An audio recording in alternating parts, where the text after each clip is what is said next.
All right, welcome back to the deep dive, everyone. We always love diving into listener-suggested topics, and you folks have been requesting a deep dive into World War II for quite a while now. Definitely a popular one. A lot of interest in how governments waged that war. Absolutely.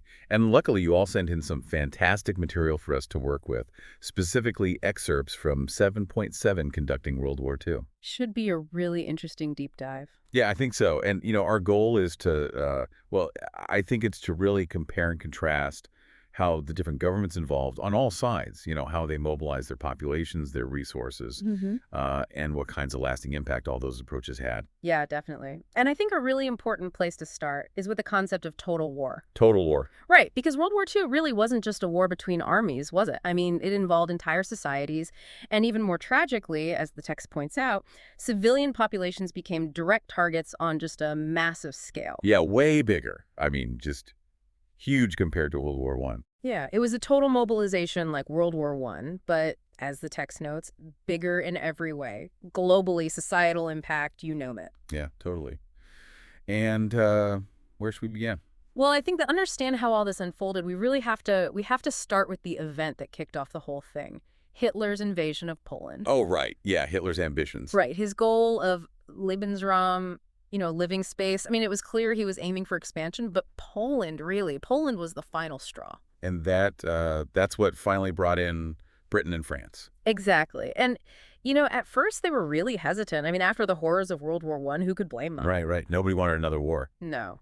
But, they couldn't just stand by and watch. So the invasion of Poland, that was the turning point. It was the catalyst, yeah.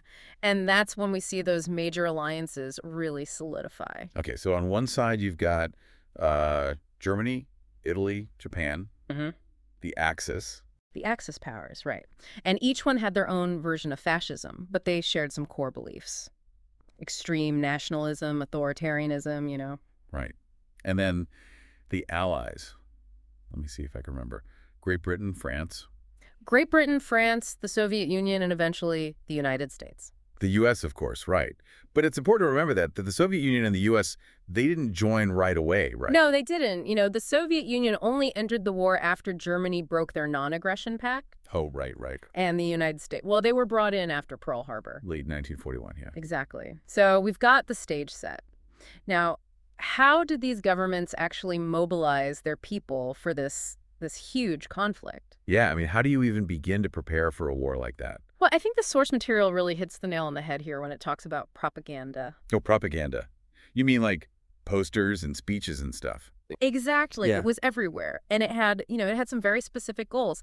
The text, it actually lays out three main ways that propaganda was used. Three main ways. Okay, I'm listening. Thus, to really ignite this sense of nationalism. So getting people to like rally around the flag. Exactly. To Yeah. feel this really strong sense of unity and patriotism. Second, they needed to demonize the enemy, make them seem like this ultimate evil, a threat that had to be completely destroyed. So it's us versus them, good versus evil. Exactly. Mm. And third, cultivating fear. Fear. Yeah, fear of the enemy, of course, but also fear of what would happen if they didn't fully support the war effort. I see. So it's kind of like a carrot and stick approach, be patriotic, and if you're not. Yeah. And the ultimate aim, as the source explains, was to raise these huge armies, these massive armies, and make sure that the civilians, the people back home, were willing to sacrifice, to keep the war machine going. So everyone had to be on board. Okay, so propaganda was a huge part of it. But what about the different ideologies? I mean, fascism, communism, democracy, those all seem pretty different. Yeah, they are. And those differences really played a huge role in how each side mobilized for war. Okay, let's start with fascism then, since that was kind of the driving force behind the Axis. Right. So what's really key to understand about fascism is this. The state is everything. It's above the individual, above everything else. And this was true across Germany, Italy, Japan. So in their view, individuals don't really matter. Not compared to the state. Right. And they glorified militarism, seeing it as the way to achieve national goals. Now, fascism wasn't exactly the same everywhere. Right, there were differences, right? Yeah. Like the racial component was really strong in German fascism, but in Italy it was more about, national and imperial expansion. But the common thread, they all wanted to concentrate power and demand total commitment to the state. Okay, so they were all about power and control. Right. And this intense nationalism, this embrace of conflict, it meant they could mobilize their economies and their people really quickly. So they were already kind of primed for war. In a way, yeah. And Hitler's Germany is a really stark example of this, isn't it? I mean, the source talks about them using conquered populations, forcing them into labor in concentration camps. Yes. And it specifically mentions Jews and Slavs as groups they deemed impure and subjected to horrific forced labor in these camps all over the Reich. Ugh, it's awful. It is. It's a really dark illustration of how far this ideology, this glorification of the state, and this pursuit of Lebensraum could go. Okay, so we've talked about fascism. What about the Soviet Union? How did communism shape their war effort? Well, it's interesting because Stalin had already put a lot of structures in place that were pretty similar to what we see in wartime mobilization. You mean like the 5-year plans? Yeah. I mean, those were brutal. There was a lot of suffering. But they did manage to industrialize the Soviet Union incredibly quickly. And that created a very centralized economy, right? Exactly. It was all geared towards production. So when the war started, Stalin he just intensified everything. The text actually uses the phrase brutal and unflinching to describe the demands they put on factories and farms. So it was already a tough system, and then it just got tougher. That's one way to put it, yeah. Okay, so we've got the totalitarian regimes covered.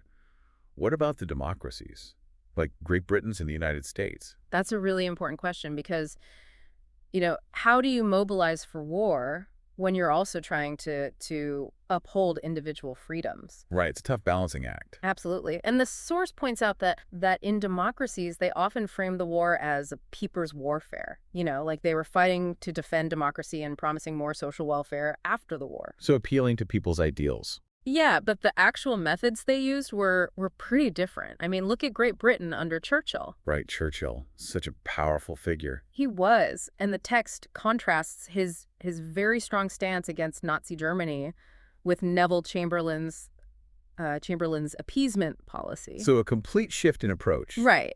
But because Britain was a democracy, Churchill couldn't just, he couldn't just order people around. He had to persuade them. He had to rely on their cooperation. So he rallied the nation. Exactly. And then you have the United States under FDR. Yeah, they came into the war a bit later. They did. But once Pearl Harbor happened, things changed very quickly. Right. Pearl Harbor was a game changer. It was. And FDR established the War Production Board, which, it basically converted civilian industries to produce, weapons and tanks and planes. So they were all in, full steam ahead. Absolutely. And government spending went up, rationing was introduced, all to manage resources and make sure the military had what it needed. So it was a complete mobilization of the economy. It was. And millions of women entered the workforce, to fill the gaps left by the men who were fighting. So it really was a total war effort. It was. And propaganda played a big part. Encouraging people to contribute.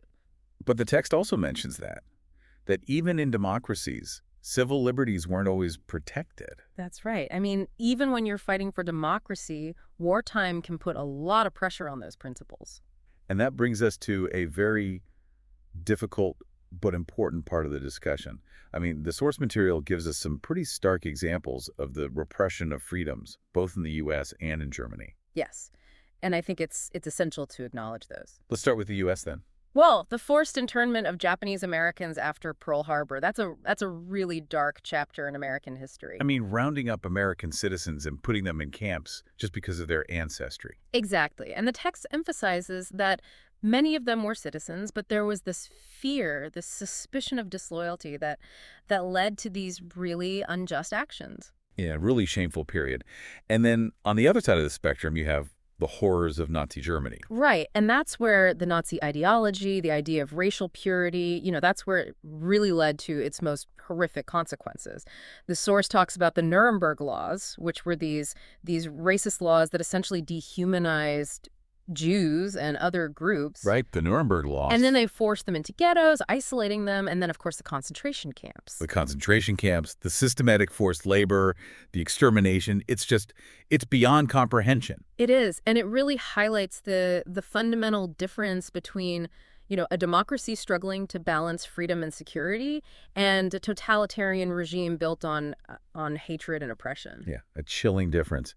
Okay, so we've talked about the mobilization, the ideologies, the repression, but what about the actual fighting? The strategies, the technologies that shape the war? Well, one that really stands out is Blitzkrieg. Blitzkrieg, lightning war, right? That's it. And it was incredibly effective in the early stages of the war. The idea was to just completely overwhelm the enemy with speed and coordinated force. So it was all about speed and surprise. Yeah. They'd use air power to weaken defenses, then send in tanks and armored vehicles, and then the infantry would come in and secure the territory. So it was a completely different kind of warfare than what they had seen in World War I. Oh, yeah, completely different. World War I was all about trench warfare, slow, grinding battles. Right, right. Blitzkrieg bypassed all of that. It was fast, it was mobile, and it led to a lot of quick victories for the Germans early on. So a very effective strategy. The source also mentions firebombing, which sounds absolutely terrifying. It was devastating. The goal of firebombing was to create these massive, uncontrollable fires in cities. How did they do that? Well, instead of using large bombs, they used clusters of smaller incendiary devices. So they were designed to start fires. Exactly, and they were very effective. The text specifically mentions the firebombing of Dresden and Tokyo. Yeah, I've read about those. Just horrific. They were. The fires were so intense that they created their own weather patterns. Hundreds of thousands of civilians died. And it was a very deliberate strategy, wasn't it? To target civilian populations, to break morale. It was, and it marked a really significant shift towards targeting civilians in warfare. A very dark shift. Yeah. And then, of course, we have to talk about the atomic bomb. The most destructive weapon ever created. Yeah. Can you tell us a bit about its development and how it ultimately led to the end of the war? Well, the atomic bomb was developed by the United States as part of the Manhattan Project. It was a massive scientific undertaking, I can only imagine. and it was based on this completely new understanding of physics, the idea of destabilizing particles at the atomic level to release this incredible amount of energy. And the U.S. ultimately decided to use these bombs against Japan, They did. They dropped two bombs, one on Hiroshima and the other on Nagasaki. both cities with large civilian populations. Exactly. And the casualties were just unimaginable. Hundreds of thousands of people died in the initial blasts, and then there were the long-term effects of radiation. Just devastating. It was. And it led to Japan's unconditional surrender. Which effectively ended the war. Yes. The war in the Pacific was over, and the Allies had won on both fronts. So, looking back on this deep dive, what are some of the key takeaways that stand out to you?